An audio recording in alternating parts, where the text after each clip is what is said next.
Sebelum saya memberikan tanggapan terhadap permasalahan tersebut, alangkah baiknya kita mengetahui kapan munculnya bahasa gaul, siapa yang berbicara bahasa gaul itu pertama kali, dan apa ucapannya, apa faktor penyebab bahasa gaul itu muncul, dan apa saja pengaruh yang ditimbulkan.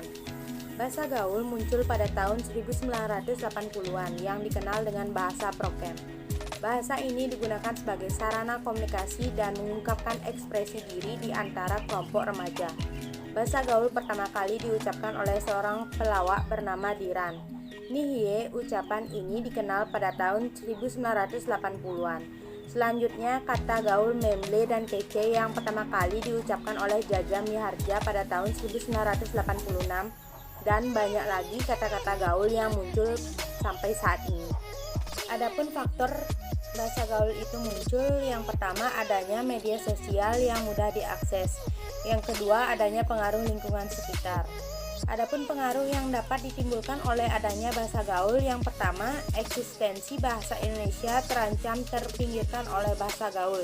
Yang kedua, menurunnya derajat bahasa Indonesia. Yang ketiga, menyebabkan punahnya bahasa Indonesia. Hah? Bahasa AG? Kalian udah pada tahu belum?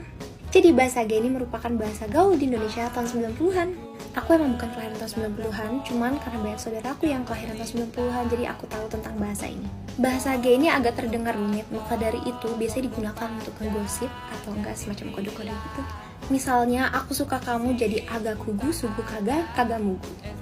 Hayo yang tahun 90-an masih pada inget gak? Atau enggak yang 2000 ke atas, pada tahu gak? Komen di bawah ini ya. Kita bahas bahasa gaul anak-anak Jaksel yuk. Yuk, anak gaul berapa? Yang mana? Which is? Kalau biasanya? Ya, biasanya gue usually, Pada dasarnya? menurut gue sih basically. Kalau ngena banget? Nah, itu mah relate banget gak sih?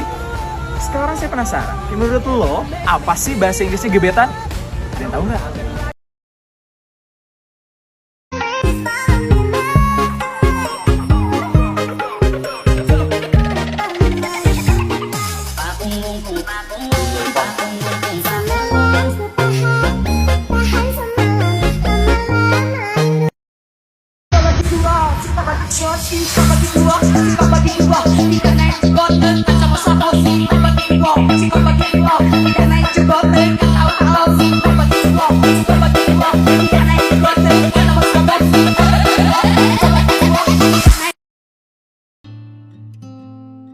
Tanggapan saya mengenai hal tersebut, bahasa gaul itu dulunya hanya dipakai sebagai kata-kata lucu atau candaan. Tapi seiring perkembangan zaman, kata gaul itu dipakai sebagai kebiasaan masyarakat dalam hal berkomunikasi sehari-hari. Kita sebagai generasi penerus bangsa boleh-boleh saja menggunakan bahasa gaul atau bahasa Inggris dalam hal pergaulan. Tapi kita tidak boleh melupakan bahasa persatuan kita, yaitu bahasa Indonesia. Adapun penyimpangan yang ditimbulkan dari penggunaan bahasa gaul itu dapat menghambat pertumbuhan dan perkembangan bahasa Indonesia, dikarenakan kurangnya kesadaran untuk mencintai dan menggunakan bahasa Indonesia di negeri sendiri, yang akan berdampak lunturnya atau hilangnya bahasa Indonesia dalam pemakaiannya di kalangan masyarakat, terutama di kalangan remaja.